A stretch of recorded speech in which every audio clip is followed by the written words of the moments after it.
بسم الله الرحمن الرحيم. السلام عليكم ورحمة الله وبركاته. إن الحمد لله نحمده ونستعينه ونستغفره ونعوذ بالله من شرور أنفسنا ومن سيئات أعمالنا. من يهده الله فلا مضل له ومن يضلل فلا هادي له. أشهد أن لا إله إلا الله وحده لا شريك له وأشهد أن محمدا عبده ورسوله. أما بعد فقد قال الله سبحانه وتعالى: يا أيها الذين آمنوا اتقوا الله حق تقاته ولا تموتن إلا وأنتم مسلمون. கண்ணியத்திற்கும் மரியாதைக்கும் உரிய எல்லாம் வல்ல அல்லாஹ்வின் அடியார்களே, 25வது அத்தியாயத்தின் கடைசி வசனங்களுக்கான ஒரு சில விளக்கங்களை நாம் பார்த்து வருகின்றோம். அர்-ரஹ்மானுடைய அடியார்களுடைய பண்புகள் குறித்து நாம் கலந்துரையாடி வருகின்றோம். அந்த அடிப்படையில் இன்றைய வகுப்பில் 68வது வசனத்தில் அல்லாஹ் பேசுகின்ற போது, அல்லதீன, அந்த ரஹ்மானுடைய அடியார்கள், லா யதுஊன மஅல்லாஹி, அல்லாஹ்வுடன் இணைத்து, அல்லாஹ்வுடன் சேர்த்து, இலாஹன் ஆஹர், இன்னொரு இலாஹை, இன்னொரு கடவுளை அவர்கள் அழைக்க மாட்டார்கள் என்று ஒரு பண்பை அல்லாஹ் சொல்லி காண்பிக்கின்றார். அல்லாஹ்வுடன் சேர்த்து இன்னொரு கடவுளை அவர்கள் அழைக்க மாட்டார்கள் என்று அல்லாஹ் இந்த சொல்றதுனால யாருக்கு அல்லாஹ் இதை சொல்றான்னா, அல்லாஹ்வை நம்பிக்கை கொண்டவங்களுக்கு தான் அல்லாஹ் சொல்றான். நம்பிக்கை கொள்ளாதவங்க அல்லாஹ்வை அழைப்பாங்களா? அல்லாஹ்வோட சேர்த்து இன்னொரு கடவுளை அழைப்பாங்களான்னு கேட்டால் இல்லை. அவங்க வேறு கடவுளை நம்பிக்கை கொண்டு வேறு கடவுளை தான் அழைப்பார்கள். அப்போ லா யதுஊன மஅல்லாஹி, அல்லாஹ்வுடன் சேர்த்து அவர்கள் அழைக்க மாட்டார்கள், பிரார்த்திக்க மாட்டார்கள். இலாஹன் ஆஹர், இன்னொரு கடவுளிடத்தில் கேட்க மாட்டார்கள் என்று அல்லாஹ் சொல்லி காண்பிக்கின்றார். இப்போ கடவுள்னு நீங்கள் எடுத்துக்கிட்டீங்கன்னு சொன்னால், ஒருவரை கடவுளாக ஏற்றுக்கொண்டாலும் சரி, அல்லது கடவுளுடைய பண்புகளை, தனித்துவமான அந்த பண்புகளை ஒரு மனிதனுக்கு, கடவுளால் படைக்கப்பட்ட ஒரு படைப்புக்கு கொடுக்கிறதும் கடவுளுடைய அந்தஸ்தில் வைக்கிறதுக்கு சமமானது தான். மறைவான ஞானம் அல்லாஹ்வுக்கு மாத்திரம்தான் என்றதில் எங்களுக்கு எந்த மாற்று கருத்துமே கிடையாது. அதே ஞானம் அல்லாஹ்வாலே படைக்கப்பட்ட ஒரு மனிதருக்கும் இருக்குதுன்னு ஒருத்தர் நம்புறது இருக்குது இல்லை, அது அல்லாஹ்வுக்கு ஈக்குவலாக ஒருவரை கொண்டு வந்து வைக்கிறதுக்கு ஆகிவிடும். அப்போ அது அல்லாஹ் பல இடங்களில் அது ஷிர்காக, இணை வைப்பாக அல்லாஹ் சொல்லி காண்பிக்கின்றான். அப்போ எல்லாம் இந்த இடத்துல யாருக்கெல்லாம் இதை மறுப்பாக கொடுக்குகின்றான் என்றால், நாங்கள் ஆரம்பத்தில் பார்த்தோம், சில நயவஞ்சகர்களுக்கு பதிலாக தான் அல்லாஹ் இந்த ரஹ்மானுடைய அடியார்கள் எப்படி இருப்பார்கள் என்று அல்லாஹ் பேசி வர்றான். குறிப்பாக யூதர்களுக்கும் கிறிஸ்துவர்களுக்கும். அப்போ ரஹ்மானுடைய அடியார்கள் எப்படி இருப்பாங்கன்னா, அல்லாஹ்வை நம்பிக்கை கொண்டால் அவர்களுடைய முழு பிரார்த்தனையும் அல்லாஹ்விடத்தில் மாத்திரம் அவர்கள் கேட்பார்களே தவிர அல்லாஹ்வோடு வேறு யாரையும் இணைக்க மாட்டார்கள். அப்போ இன்றைக்கு எங்கட சமூகத்தில் முஸ்லீம்கள் என்று சொல்லுகின்ற பலரும் அல்லாஹ்வோடு சேர்த்து நல்லடியார்கள் என்று சொல்லக்கூடிய பலரையும் இணைத்து பிரார்த்தனை செய்யக்கூடியவங்க இருக்கிறாங்களா இல்லையா? எங்கட ஊர்களில், எங்கட நாடுகளில் இருக்கிறாங்க. அவங்க அல்லாஹ்விடத்தில் கேட்குறேன்னு சொல்லி நல்லடியார்கள் என்று, அவுலியாக்கள், வலிமார்கள் என்று யாரை அவங்க நம்புகிறாங்களோ, அல்ல அடக்கம் செய்யப்பட்ட கபர்களுக்கு சென்று அவங்களிடத்துல கேட்குறது. அப்போ அது அவங்களுக்கு தான் அல்லாஹ் மறுப்பா சொல்கிறான், ரஹ்மானுடைய அடியார்கள் ஒருபோதும் அப்படி இருக்க மாட்டார்கள். நேரடியாக அல்லாஹ்விடத்திலேயே அவர்கள் என்ன செய்வார்கள்? பிரார்த்தனை கேட்பார்கள், தங்களுடைய தேவைகளை முறையிடுவார்கள் என்று அல்லாஹ் சொல்லி காண்பிக்கின்றான். அப்போ இந்த பண்பு ரொம்ப முக்கியமான ஒரு பண்பு. உண்மையிலே அப்படி ஒரு பண்பை மூமின்களாகிய எங்களுக்கு அல்லாஹ் தந்திருக்கிறது பெரிய ஒரு அருளா இல்லையா? ஒரு காலத்தில் நாங்களும் அல்லாஹ்வோட சேர்த்து பலரையும் அழைத்தவர்கள் தான், பலரிடத்திலையும் வந்து எங்களுடைய தேவைகளை முறையிட்டவர்கள் தான் நாங்களும்.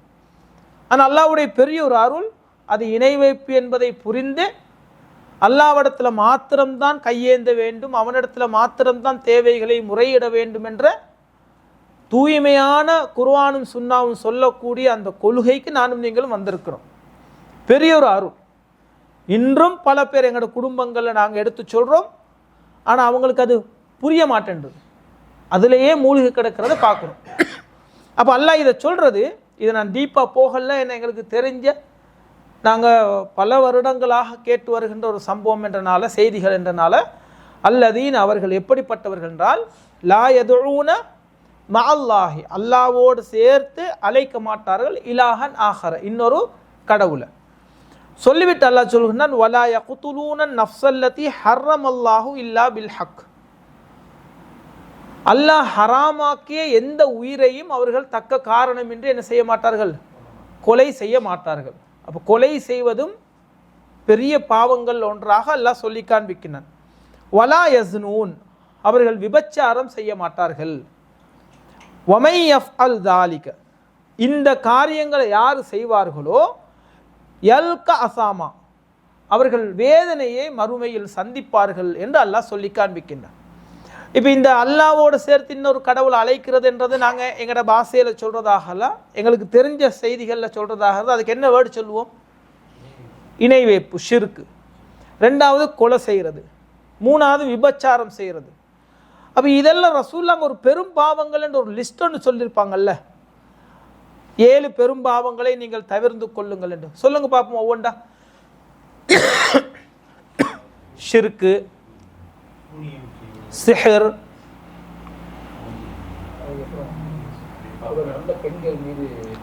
மூமினான சாலிஹான பெண்கள் மீது அவதூறு சொல்றது, வேற இந்த 4 இருக்குது. விபச்சாரம் செய்கிறது, அது விபச்சாரம் செய்கிறத ரசூலுல்லாஹ் அந்த 7 லிஸ்ட்டில் சொல்ல இல்லை.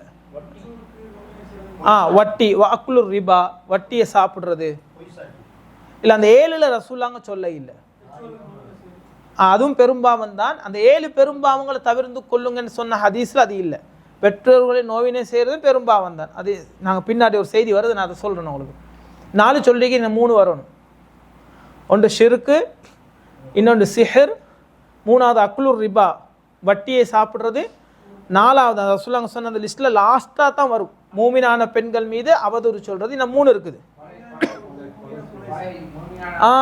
கொலை செய்கிறது, வக்கத்துலு நஃப்ஸ் ஒரு உயிரை கொலை செய்கிறது. அடுத்து இன்னும் 2 இருக்குது, சொல்லுங்க. சொத்துக்கள் அபகரிக்கிறதா, அது இதுக்குள்ள வராது. யுத்தத்தில் புறமுதுகு காட்டி ஓடுறதும் ஒரு பெரும்பாவம், 6. இன்னொன்று இருக்குது, வஅக்லு மாலில் யதீம் அனாதைகளுடைய சொத்துக்களை சாப்பிட்றதும் வந்து அதே நீங்க சொன்னீங்க. ஓகே, அனாதைகளுடைய சொத்துக்களை சாப்பிட்றதும் என்னதான் 7 பெரும்பாவங்கள்ல உள்ளதுதான். அப்ப ரசூலுல்லாஹ் சொன்ன இந்த 7 பெரும்பாவங்கள்ல உள்ளதுல ஒரு 2 அல்லாஹ் இங்க சொல்லி காட்டுகின்றான். ஒன்று ஷிர்க் அல்லாஹ் சொல்லி காட்டுகின்றான், ரெண்டாவது கத்லுன் நஃப்ஸ் ஒரு உயிரை தக்க காரணமின்றி கொலை செய்வதையும் அல்லாஹ் இந்த இடத்துல சொல்லி காண்பிக்கின்றதை பார்க்கலாம். சொல்லிவிட்டு அல்லாஹ் தொடர்ந்து சொல்கின்றான், யுதாஅஃப் லஹுல் அதாபு யௌமல் கியாமத்தி அவர்களுக்கு மறுமையில் வேதனையை பன்மடங்காக நாங்கள் வழங்குவோம். வயஹ்லுது ஃபீஹி முஹானா அந்த நரகத்தில் அவர்கள் நிரந்தரமாக இருப்பார்கள். இணை வைத்தவர்கள் நிரந்தரமாக இருப்பாங்களா இல்லையா? இருப்பாங்க. இல்லா யாரை தவிரண்டா அல்லாஹ் சில ஆட்களுடைய பண்புகளை சொல்றான். இல்லா மன் தாப யார் திருந்தி வஆமன நம்பிக்கை கொண்டு வஆமில அமலன் சாலிஹா சாலிஹான நல்ல அமல்களை செய்கின்றார்களோ ஃபஉலாயிக யுபத்திலுல்லாஹு ஸய்யிஆத்திஹிம் அவர்களுடைய பாவங்களை ஹசனாத் நன்மைகளாக அல்லாஹ் என்ன செய்வான், மாற்றுவான். வகான் அல்லாஹு கஃபூரர் ரஹீமா, அல்லாஹ் இரக்கமுள்ளவன் மன்னிக்கக்கூடியவன் என்று சொல்லி காண்பிக்கின்றான். அப்போ இங்கே ஒரு மூமினுடைய பண்பாகவே அல்லாஹ் என்ன சொல்கின்றான் என்றால், அல்லாஹ் நம்பிக்கை கொண்டதற்கு பிறகு கண்டிப்பாக அமில அமலன் சாலிஹான வணக்க வழிபாடுகள் அல்லாஹ்வுக்கு செய்ய வேண்டும். இப்போ ஷாஃபி இமாம் இருக்கிறாங்கல்ல, சூரத்துல் அஸ்ர் வல்லசுர் சூறாவை பற்றி பேசும்போது அல்லாஹ் இந்த வல்லசுர் சூறாவை மாத்திரம் குர்ஆனாக இறக்கினாலும் அதே போதுமாக இருந்திருக்கும். ஒட்டுமொத்த குர்ஆனில் அல்லாஹ் என்னத்தை பேசியிருக்கிறானோ அதை மொத்தத்தையும் இந்த சின்ன சூறாவில் அல்லாஹ் சொல்லிட்டானேன்னு அவங்க சொல்லுவாங்க. வல் அஸ்ர் காலத்தின் மீது சத்தியமாக, இன்னல் இன்சான லஃபி ஹுஸ்ர் நஷ்டத்தில் இருக்கின்றான், இல்லல்லதீன ஆமனு நம்பிக்கை கொண்டவர்களை தவிர. அதுக்கப்புறம் ரெண்டாவது என்னது, வஅமில இல்லல்லதீன ஆமனு வஅமிலு ஸாலிஹாத் சாலிஹான அமல்களை செய்தவர்கள், வதவாசோ பில் ஹக்கி வதவாசோ பிஸ் ஸப்ரன் வரும். அப்போ நம்பிக்கை கொண்டதற்கு பிறகு ஒரு மூமினுக்கு கடமை வந்து சாலிஹான அமல்களை செய்கிறது தான். அது நபிமார்களும் அதில் விதிவிலக்கில்லை. அவர்களும் தொழுக கடமையாக்கப்பட்டுச்சு, அவர்களும் தொழுதார்கள், அவர்களும் நோன்பு நோற்றார்கள், அவர்களும் சக்காத்து சதக்கா செய்தார்கள், அவர்களும் உலகத்தில் என்னென்ன நல்ல பண்புகளை வணக்க வழிபாடுகள் அல்லாஹ் சொன்னாலும் எல்லாத்தையும் செய்தான். நம்பிக்கை கொண்டா சொர்க்கம் போகலாம்னு அப்படியே இருந்தாங்களான்னு கேட்டால் இருக்க இல்லையா. அப்போ இந்த பண்புகளை எங்களிடத்துலையும் வர வேண்டும். இதை தான் அல்லாஹ் சொல்கிறார், ரஹ்மானுடைய அடியார்களிடத்தில் இதை எங்களுக்கு பார்க்கலாம் அப்படின்னு சொல்லி.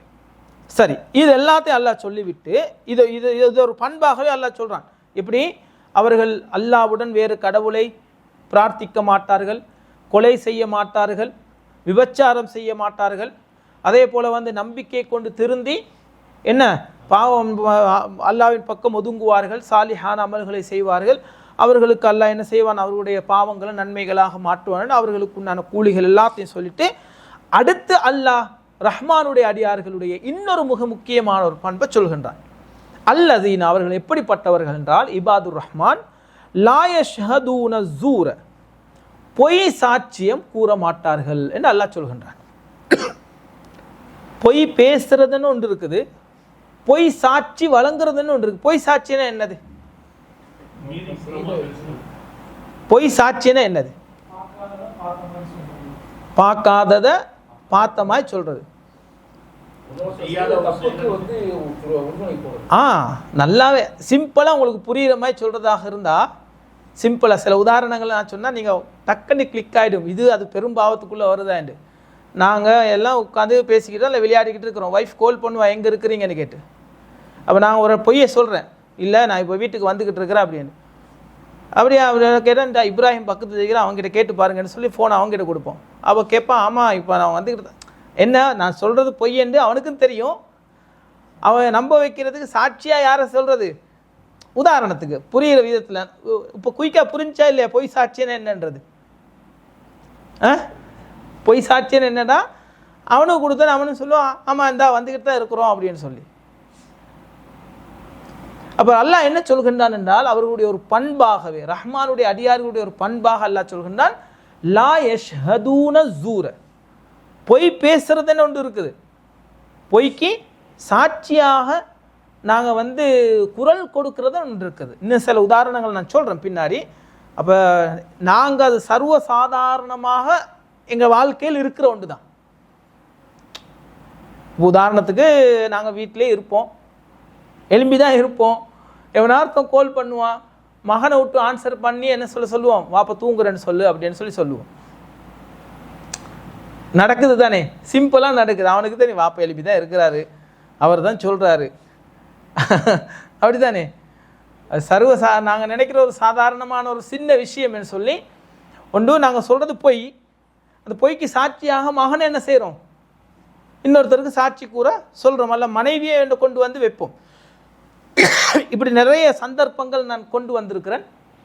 உங்களுக்கு இப்போ கிளிக்காக தான் இருக்கும். எங்கெல்லாம் வந்து நாங்கள் வந்து இன்னொருத்தனை சாட்சியாக கொண்டு வரோம், நாங்கள் பலருக்கும் என்ன செஞ்சுருக்கிறோம், பொய்க்கு சாட்சியாக இருந்திருக்கிறோம் அப்படின்றத நாங்கள்.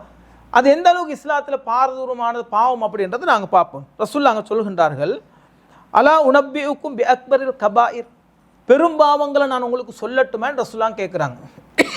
ஒரு கட்டத்தில் 7 பெரும்பாவங்களை ரசூலாங்க சொல்கிறாங்க. இன்னும் சில செய்திகளில் ரசூலுல்லாஹ் இன்னும் சில பெரும்பாவங்களை ரசூலுல்லாஹ் சொல்கிறாங்க. அப்போ எல்லாமே சேர்த்து கிட்டத்தட்ட ஒரு 10 கிட்ட வரும் பெரும்பாவங்கள். அப்போ சஹாபாக்கள் கிட்ட 3 தடவை கேட்குறாங்க, அலா உனப்பிஉக்கும் அலா உனப்பிஉக்கும்.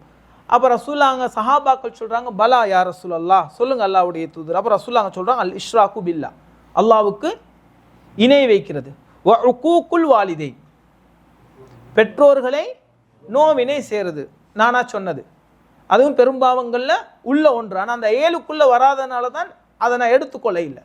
3ஆவதாக சாஞ்சிக்கிட்டு இருந்து ரசூலுல்லாஹ் வஜலச வகான முத்தக்கி அன், சாஞ்சி கொண்டிருந்த அல்லாஹ்வுடைய தூதர் எலும்பி உட்கார்ந்து அலா வகவுலு ஜூர், அலா வகவுலு ஜூர், பொய் சாட்சியம் சொல்வதும் பெரும்பாவங்களில் உள்ள ஒன்று. பொய் சாட்சியம் சஹாபாக்கள் சொல்கின்றார்கள், ஃபமாசால யுக்கர்ரிருஹா ஹத்தா குல்னா லைத்தஹு சகத, அல்லாஹ்வுடைய தூதரை இப்போ போதும் என்று, போதும் நிறுத்துங்க என்று நாங்கள் சொல்கிற அளவுக்கு ரசூலுல்லாஹ் அதை திரும்ப திரும்ப திரும்ப திரும்ப திரும்ப சொல்லிக்கொண்டே இருந்தார்கள் என்று சஹாபாக்கள் சொல்கின்றதை பார்க்கலாம். அப்போ பெரும்பாவங்களில் ஒன்றாக ரசூல் ஸல்லல்லாஹு அலைஹி வஸல்லம் அவங்க எதை சொல்லி காட்டுகின்றார்கள்? பொய் சாட்சியம் சொல்கிறத சொல்லி காட்டுறாங்க. பொய் சாட்சியம் என்பது ஒரு நாள் ஒரு மூமின் அதை செய்யக்கூடாது. பொய் என்பது எவ்வளோ பெரிய பாவமான காரியம். 4-5 ஜும்மாக்களில் கடந்த சில மாதங்களாக நாங்கள் கேட்டோம், பொய் என்றது இஸ்லாத்தில் எவ்வளோ பெரிய ஒரு பாவம் அப்படின்றது. இன்றைக்கி நாங்கள் சர்வ சாதாரணமாக அந்த பொய்க்கு சாட்சியாக இருக்கிறது அப்படின்றது. ஏண்டா சில நேரங்களில் அந்த பொய் என்னோட மட்டும் நின்றுடும், அப்படி தானே? நான் யாருக்கு சொல்கிறேனோ அது என்னோட மட்டும் நின்றுடும். அல்லாஹ் எனக்கு அதுக்குண்டான தண்டனையை தருவான், நான் திருத்தி கொள்ளாட்டி. ஆனால் இது என்னென்னா, ஒருத்தனுக்கு நல்லா தெரியுது இவன் பொய் தான் சொல்கிறான் அப்படி என்று தெரிஞ்சுக்கிட்டே என்ன செய்யறது, எங்களோட மாசையில் சொல்கிறதாக இருந்து அவனுக்கு வக்காலத்து வாங்குறது, அவனுக்கு வக்காலத்து வாங்குறது. இதை நானும் நீங்கள் ஒருபோதும் செய்யக்கூடாது. பெரும்பாவமாக ரசூலுல்லாஹ் சொல்கின்றார்கள். எப்படி பெற்றோர்களுக்கு நோவினை செய்வது பெரும்பாவமோ, அல்லாஹ்வுக்கு இணை வைக்கிறது பெரும்பாவமோ, ஒருவரை கொலை செய்வது பெரும்பாவமோ, வட்டியை உண்றது எவ்வளோ பெரிய பெரும்பாவமோ, இதெல்லாம் பெரும்பாவமாக நானும் நீங்கள் நினைச்சவங்க இந்த பொய் சாட்சியம் சொல்றத பெரும்பாவமாக நினைக்கிறோமா? வியாபாரத்தில் வட்டி கலந்துடக்கூடாதுன்னு நாங்கள் எவ்வளோ கேர்ஃபுல்லாக வியாபாரம் பண்ணுறோம், அதில் சின்ன ஹராம் கூட சேர்ந்துடக்கூடாது அப்படின்னு. ஆனால் சாட்சி சொல்கிறதுல அது எங்கிட்ட ஒரு எங்களில் கலந்த ஒரு விஷயமாக மாறிடுச்சு.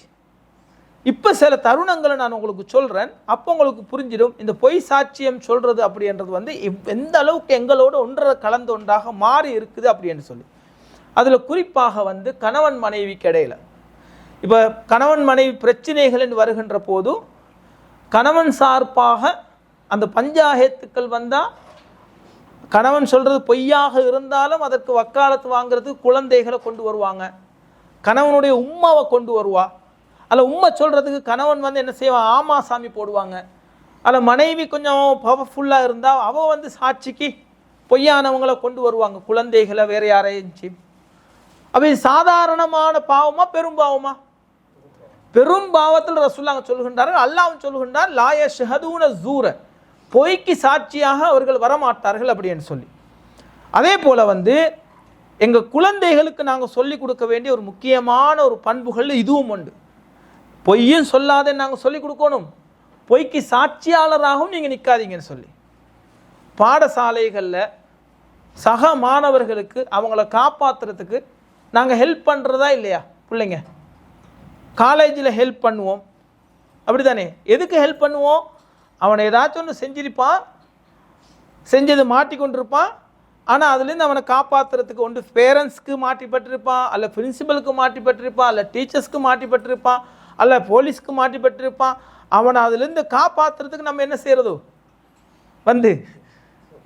பொய் சாட்சியம் சொல்லுவோம். இதை நாங்கள் ஒருபோதுமே செய்யக்கூடாது.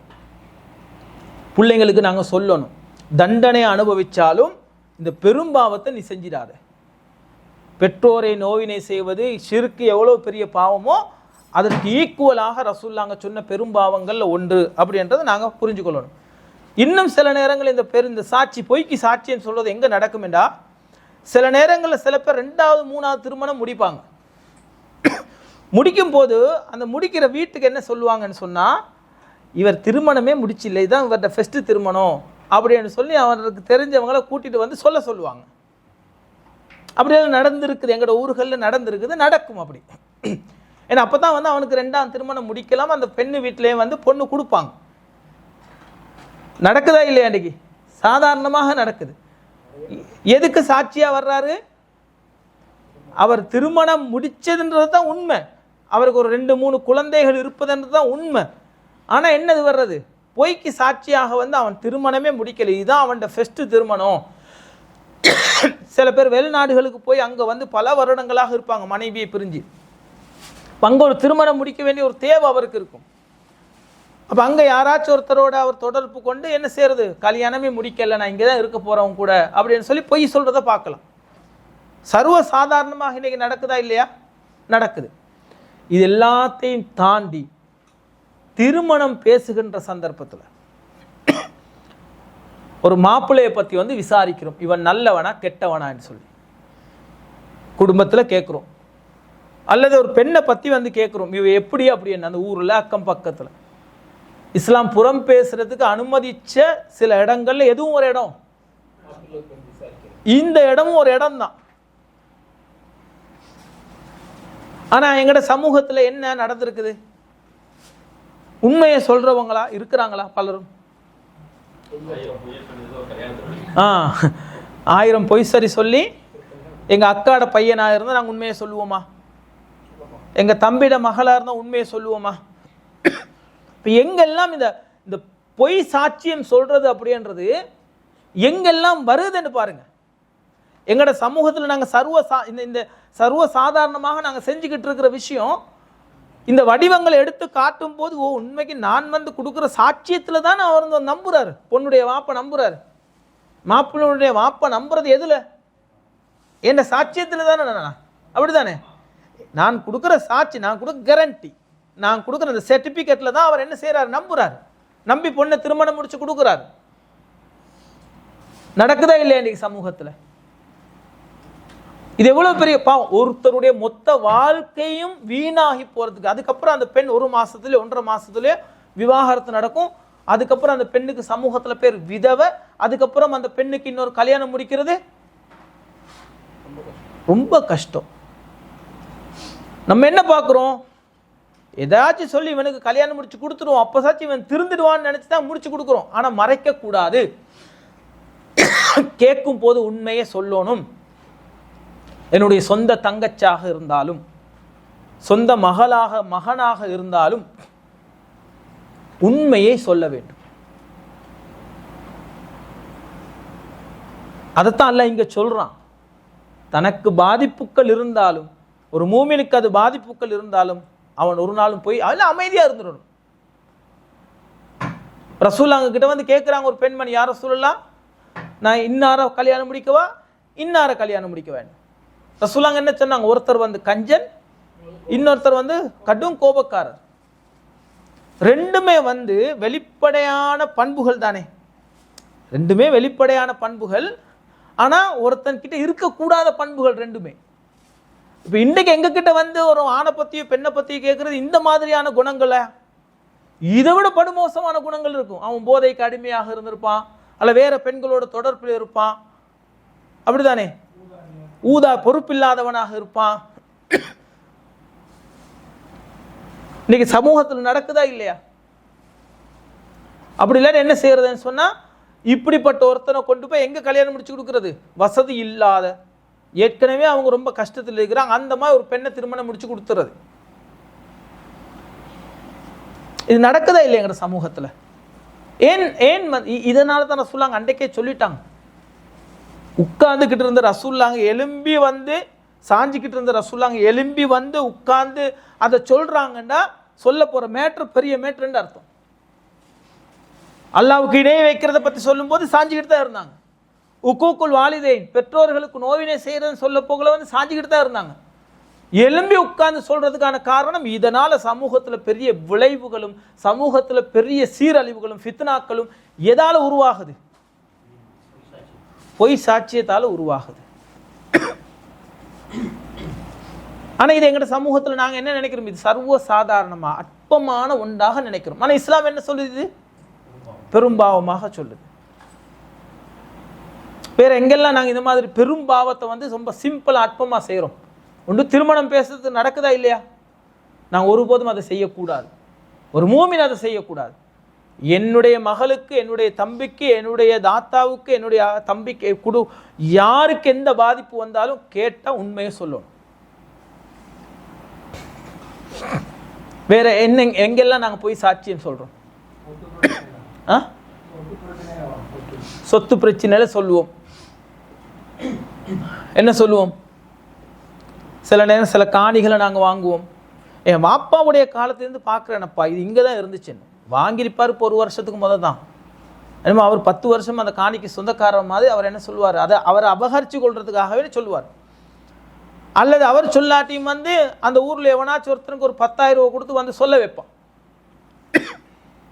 10,000 ரூபா கொடுத்துட்டு சொல்ல வைப்பான். அவன் என்ன செய்வான்? காசுக்கு அதை என்ன செய்வான்? வந்து சொல்லுவான். அதனால தான் அல்லாஹ் சொல்கிறான், நீ 10,000 ரூபா காசை எடுக்கிற, அதை விட பெருசு எது? போய் சாட்சியம் சொல்றது. வேற என்னென்ன நடக்கும்? வேற எங்கெல்லாம் நாங்கள் போய் சாட்சியம் சொல்றோம்?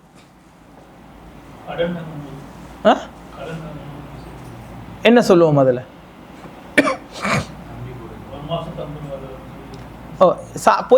பொய் சொல்றது வேற, பொய் சாட்சியம் சொல்றதுன்றது வேற.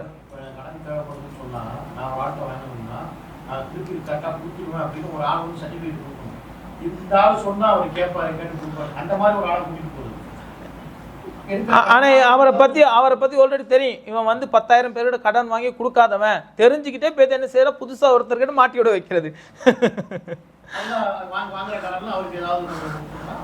அது இதுக்குள்ள வருமா இல்லையா? ஒருத்தரை பத்தி தெரிஞ்சுக்கிட்டே என்ன செய்யறதுன்னா அவருக்கு வந்து அவரை வந்து நல்லவர் என்று நாங்க என்ன செய்யறது, செர்டிஃபை பண்றது.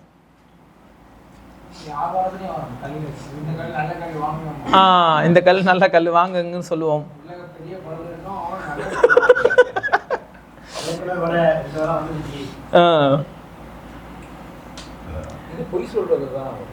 பொய் சொல்றது ஓகே. நான் பக்கத்தில் இருக்கிறவர் வந்து இவனுக்கு நல்லாவே அவன் வந்து வேற லாங்குவேஜில் பேசுவான். இவன் என்ன சொல்ல, டேய் நீ செய்து சப்போர்ட் ஒன்று தாடான்னு சொல்லுவான். இவன் சொல்றது பொய் என்று தெரியும். அவன் வந்து என்ன செய்வான்? வக்காலத்து வாங்குவான். பொய்க்கு அதாவது ஒரு இல்லாத ஒன்றுக்கு என்ன செய்யறதுன்னு சொன்னா அது எல்லாத்துலயும் வரும். வியாபாரத்துல வரும். சொல்லுங்க நானா. இல்லாத ஒன்றை வந்து உறுதிப்படுத்துறது, நம்பிக்கையான ஒருத்தர் உறுதிப்படுத்துறது. அப்ப நான் யாரை நம்புறேன்? அந்த உறுதிப்படுத்துறவர் தான் நம்புறேன். நம்பிக்கை துரோகமா இல்லையா? ஒரு மூமினுக்கு ஒரு மூமின் நம்பிக்கை துரோகம் செய்யக்கூடாது என்றனால தான் ரசூல் ஸல்லல்லாஹு அலைஹி வஸல்லம் அவர்களும் சாஞ்சிக்கிட்டு இருந்தவங்க எழும்பி உட்கார்ந்து சொல்றாங்க, அல்லாஹ்வும் திருமறை கூறுவான்ல, வல்லதீன லா யஷ்ஹதூன ஸூர, அவர்கள் என்ன பொய் சாட்சியம் சொல்ல மாட்டார்கள். சொல்லிவிட்டு அல்லாஹ். அப்போ பொய் சாட்சியம் என்றது வந்து இன்னும் இது சம்பந்தம் இன்னும் தெளிவுகள் தேவையா? இது போதுமே நினைக்கிறேன். கேட்டுக்கிட்டு இருக்கிறவங்களுக்கும் அவங்களோட வாழ்க்கையில் எங்கெல்லாம் அவங்க பொய்க்கு சாட்சியம் சொல்கிறாங்கன்றது நான் நினைக்கிறேன் மொத்த வடிவங்களே நாங்கள் எடுத்து பார்த்துட்டோம் அப்படின்னு சொல்லி. நாங்கள் கேள்விப்பட்டிருக்கிறோம் பொய் சாட்சியம் சொல்லக்கூடாதுன்னு. ஆனால் எங்களோட வாழ்க்கையில் சர்வ சாதாரணமாக அற்பமாக சின்ன சின்ன விஷயத்துக்கெல்லாம் நாங்கள் சாட்சி கூறுகின்றோம்னு இந்த வடிவங்கள் இருக்குதே. பாடசாலை, கணவன் மனைவி, அதே போல் பொன் பேசுகின்ற போது, கல்யாணம் முடிச்சு கொடுக்குற சந்தர்ப்பத்தில், வியாபாரங்கள், ஒருத்தனுக்கு தொழில் எடுத்து கொடுக்கும் போது, கடன் எடுத்து கொடுக்கும் போது, இது எல்லா சந்தர்ப்பத்திலையும் வருது. ஒருத்தனை நம்பி நாங்கள் ஏமாத்துறோம். அல்லாஹ்வுடைய தூதர் சொல்கின்றார்கள், பெரும் பாவங்கள்ல ஒன்று அப்படின்னு சொல்லி. அப்போ நாங்கள் மிச்சம் ரொம்ப கவனமாக இருக்கணும். அப்படி யாராச்சும் சொல்லணும், இது பெரும் பாவம், நீங்கள் உண்மையை சொல்லுங்கள், அதில் வார பிரச்சனைக்கு நீங்கள் முகம் கொடுங்க, அல்லாஹ் உங்களுக்கு துணை நிற்பான். ஒருபோதும் நீங்கள் உண்மைக்காக இருக்கின்ற போது உங்களை ஒருபோதும் அல்லாஹ் கைவிட மாட்டான் என்று அந்த கஅப் இப்னு மாலிக்குடைய சம்பவங்கள் எல்லாம் சொல்லி அவளை நாங்கள் பிரெயின் வேஸ்ட் பண்ணணுமே தவிர நாங்கள் ஒரு நாளும் என்ன செய்ய போயிடக்கூடாது, சாட்சிக்கு போயிடக்கூடாது. சரி, அடுத்து அல்லாஹ் அதை தொடர்ல அந்த வசனத்தில் லா யஷ்ஹதூன ஸூர, அவர்கள் பொய் சாட்சியம் சொல்ல மாட்டார்கள். வைதா மர்ரு பில்லஹ்வி, வீணானதை கண்டால், வீணானதை கடந்து போகும்போது, மர்ரு கிராமா, கண்ணியமாக, கண்ணியமாக கடந்து செல்வார்கள் என்று அல்லாஹ் சொல்லி காண்பிக்கின்றார். மரியாதையாக கடந்து செல்வார்கள். அந்த வீணான காரியத்தில் அவங்க ஈடுபட மாட்டாங்க. வீணான காரியத்திலையும் ஈடுபட மாட்டாங்க, வீணான பேச்சுக்கள்லையும் ஈடுபட மாட்டாங்க. இப்போ உதாரணத்துக்கு அப்படி வீணான காரியங்கள் நாங்கள் கடந்து போகும்போது பார்த்து நாங்களும் மூழ்கி இருக்கிறோம், அந்த மாதிரி சந்தர்ப்பங்களை சொல்லுங்க பார்ப்போம்.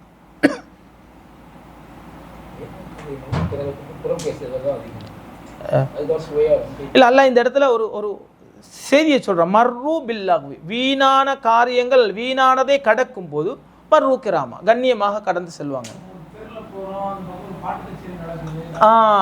நடக்குது என்ன, உட்காந்து ஒரு 2 பாட்டை கேட்டுட்டு போவோமேன்னு சொல்லி அவர் அங்கே போகல, போகிற இடத்துல வந்து அன்னைக்கு இருந்து அதை பார்த்துட்டு போவோம் அப்படின்னு சொல்லி அப்படியே ஒரு மூமின் இருக்க மாட்டான்.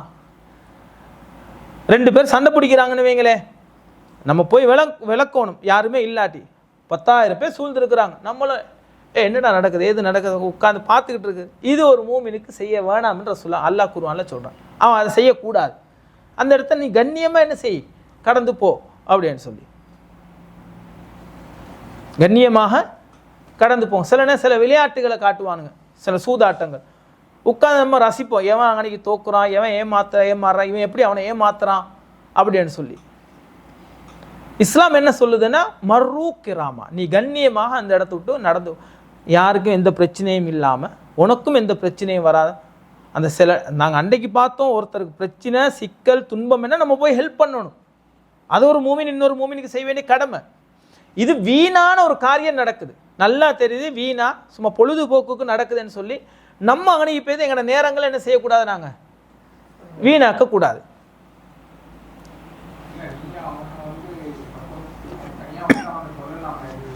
அதான் அவனை எங்களுக்கு தெரிஞ்சவங்களா இருந்தால் தனியாக வந்தால் சொல்லலாம். அல்ல அங்கே கூட்டமாக இருக்க போக்களவும் அவன் வரமாட்டான், இல்லை அவன் அதுலேயே தான் இருப்பான். அல்ல எங்களுக்கு தெரிஞ்சவங்களா இருந்தால் பிறகு ஒரு டைமுக்கு அவனுக்கு சொல்லலாம். ஆனால் அதே நேரத்தில் இப்போ எங்களோட பெருநாள் தினங்களில் நடக்கக்கூடிய விளையாட்டுகள் இருக்குதுல்ல, அது வீணான காரியங்கள் அல்ல. அதில் வந்து என்ன செய்யலாம், என்ஜாய் பண்ணலாம், நாங்களும் போய் கலந்துக்கலாம், அல்ல அதை வந்து பார்த்து ரசிக்கலாம். அது அன்றைக்கு இஸ்லாம் அந்த அனுமதியை தந்திருக்குது. வேறு என்ன வைதா மர்ரு பில்லகுவி, வீணான காரியங்களை கடக்கும் போது மர்ரு கிராமா, கண்ணியமாக கடப்பாங்க அப்படின்னு சொல்லி. சில நேரங்களில் வந்து எங்களை ஒரு திருமணத்துக்கு அழைச்சிருப்பாங்க, அங்கே கண்டதும் நடக்கும், அப்படிதானே? பாட்டு கச்சேரி நடக்கும், டான்ஸ் நடக்கும், கூத்து நடக்கும், அங்கே கூட்டமாக சேர்ந்து எல்லாம் ஆடிக்கிட்டு இருப்பாங்க. நாங்கள் என்ன சொல்லுங்க, அதான் அந்த திருமணங்களில் வந்து அதெல்லாம் நடக்கும்போது நம்மளை கூப்பிட்றதுக்கு சாப்பிட்றதுக்கு நம்மளும் என்ன செய்ய, ஒரு 1/2 மணி நேரம் அன்றைக்கி உட்காந்து போய் பார்த்து சாப்பிட்டு எல்லாம் முடிச்சுட்டு நம்மளும் ஜாலியாக சிரிச்சுக்கிட்டு என்ஜாய் பண்ணிவிட்டு என்ன செய்கிறது, வர்றது. இஸ்லாம் இதை கூடாதுன்னு சொல்லுது. இப்படி நிறைய நடக்குதா இல்லை, எங்களோட சமூகங்களில் நிறைய நடக்கும்.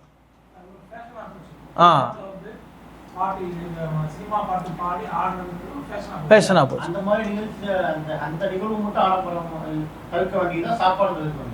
சாப்பாடு ஹராம் இல்லையே, ஹலால் தானே. அந்த இடத்துல சாப்பாடு வைக்க மாட்டாங்க இல்லை, சாப்பாடு வைக்கிறது ஆமாம். ஆனால் சாப்பாடு வைக்கும் போது அது நடக்காது இல்லை, சாப்பாடெல்லாம் முடிஞ்சதுக்கு அப்புறம் தான். சாப்பாடு ஹராம்னு சொல்ல, உங்களுக்கு தக்குவாவை முன்னிறுத்தி அந்த நிகழ்வுக்கு நீங்கள் கலந்து கொள்ளாமல் இருக்கிறது உங்களோட வெறுப்பை பொறுத்து அல்ல. நீங்கள் உங்களை ஒரு தாவாவுக்கு ஒரு சாப்பாடு கூப்பிட்டு இருக்குது, சாப்பிட்டு வருவோம், எனக்கான பசியை நான் போக்குறதுக்கு போறீங்க, உங்களோட வேலையை முடிச்சுட்டு என்ன செய்யறது, வரலாமே. அல்ல அதைத்தான் சொல்கிறான், மர்ரு கிராமா. உண்மைதான், அந்த சபையில் நாங்கள் பங்கெடுக்கல, அந்த வலிமால தான் பங்கெடுக்கிறோம். இப்போ திருமண நிகழ்வுகள் எங்கே நடக்குமோ அல்ல, அந்த பெண்ணுக்கும் மாப்பிள்ளையும் வைக்கிறது கூடார அந்த ஸ்டேஜ் எல்லாம் அடித்து அங்கனைக்கு வந்து ஆண்கள் பெண்கள் சேர் போட்டு அந்த இடத்துல சாப்பாடு நடக்கவே நடக்காது. எங்கேயுமே சாப்பாடுக்குன்னு தனியோடம் என்ன செய்வாங்க, ஒதுக்கி வைப்பாங்க.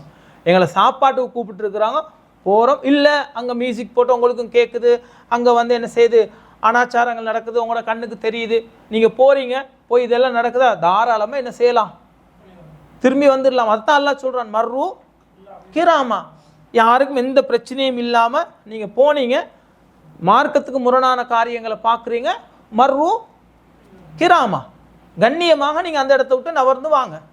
இல்லை அது மேல் தட்டில் நடக்குது, கீழ் தட்டுனது, அது ஒரு எங்கேயோ ஒரு இடத்துல நடக்குது, எனக்கு கண்ணுக்கு தெரியாது, நான் போகிறேன், சாப்பிட்டு வர்றேன், அவ்வளோதான். போனேன், போய் உட்காந்து சாப்பிட்டு வந்தேன், அப்படி தானே? சாதாரண சின்ன சின்ன திருமணங்கள், ஒரு 100 பேர் அழைக்கிட்டு நடக்கக்கூடிய, அல்ல ஒரு 50 பேர் அழைச்சி நடக்கக்கூடிய திருமணங்களில் கூட இன்றைக்கி என்ன நடக்குது? இது எல்லாமே நடக்கத்தான் செய்யுது. இது எல்லாமே நடக்கத்தான் செய்யுது. பணக்கார வசதியுள்ள ஒருத்தருடைய திருமணத்தில் மட்டும் கிடையாது, சாதாரண ஒருத்தருடைய திருமணத்திலும் இதெல்லாம் நடக்கத்தான் செய்யுது. அப்போ அதுவும் இதுக்குள்ளே வரும். அந்த அந்த வீணான காரியங்கள், வீணானதை பார்க்கின்ற போதும் அல்ல கடக்குகின்ற போதும் அவர்கள் என்ன கண்ணியமாக கடந்து செல்வார்கள் என்று சொல்லி. அதான் உங்களோட அந்த தக்குவாவை பொறுத்து நான் ஆரம்பத்தில் சொன்னதை போல அதற்கும் இதற்கும் சம்பந்தம் இல்லை. அது மேல் தட்டில் கீழ் தட்டில் அல்லாத அங்கேயோ ஒரு ஓரத்தில் கண்ணுக்கு தெரியுது, இல்லை உங்களோட கண்ணுக்கு தெரியுது, காதுக்கு கேட்குதுன்னு சொன்னால் தாராளமாக என்ன செய்யலாம், ஒதுங்கலாம். அது உங்களோட மகனுடைய கல்யாணமாக இருந்தாலும் சரி, மகளுடைய கல்யாணமாக இருந்தாலும் சரி, உங்கள் வீட்டில் நடக்கக்கூடிய கூட்டு குடும்பமாக இருந்தால் இன்னொருத்தருடைய கல்யாணமாக இருந்தாலும் சரி, எனக்கு இதுக்கும் சம்பந்தம் இல்லை, நான் போயிடுறேன்னு சொல்லி தாராளமாக போயிடலாம். சரி, அப்போ அல்லாஹ் என்ன சொல்கின்றான்? வைதா மர்ரு பில் லகுவி மர்ரு கிராமா, அவர்கள் கண்ணியமாக கடந்து செல்வார்கள், வீணான காரியங்கள் அவர்கள் ஈடுபட மாட்டார்கள் அல்லாஹ் சொல்கின்றான். இதுவும் அல்லாஹ் ரஹ்மானுடைய இபாதுர் ரஹ்மானுடைய பண்பாக அல்லாஹ் சொல்லி காண்பிக்கின்றான். அடுத்து என்னன்னு சொன்னால் இன்னொரு அடுத்து அல்லாஹ் ரப்பனா ஹபுலனா மின் அஸ்வாஜினா வதுர்ரியாத்தினா குர்ரத்தா ஆயுனி வஜஅல்னா லில் முத்தகீன இமாமான்னு சொல்லி அந்த இபாதுர் ரஹ்மான் உள்ளவர்கள் தங்களுடைய குழந்தைகளுக்கும் குடும்பத்துக்கும் ஒரு துவா கேட்பாங்கன்னு ஒரு துவாவை அல்லாஹ் சொல்லித்தர்றான். அப்போ அதைத்தான் நாங்கள் இன்ஷா அல்லாஹ் நாளைக்கு பார்க்க போகிறோம். அதில் அல்லாஹ் குர்ரத் ஆயுன் என்று அல்லாஹ் சொல்கிறான், கண் குளிர்ச்சி அப்படின்னு சொல்லி. இன்ஷா அல்லாஹ் நாங்கள் அதை டிஸ்கஸ் பண்ண போகிறோம் நாளைக்கு. கண் குளிர்ச்சியான குடும்பம் அப்படின்னா என்ன அப்படின்னு சொல்லி, கண் குளிர்ச்சியான, நீங்கள் அதை யோசிச்சு வாங்க இன்ஷா அல்லாஹ். கண் குளிர்ச்சியான குடும்பம், நீங்கள் ஹதீஸ்களை தேடி வசனங்களை தேடி கண் குளிர்ச்சியான குடும்பம் அப்படின்னா என்னது அப்படின்றது இன்ஷா அல்லாஹ்.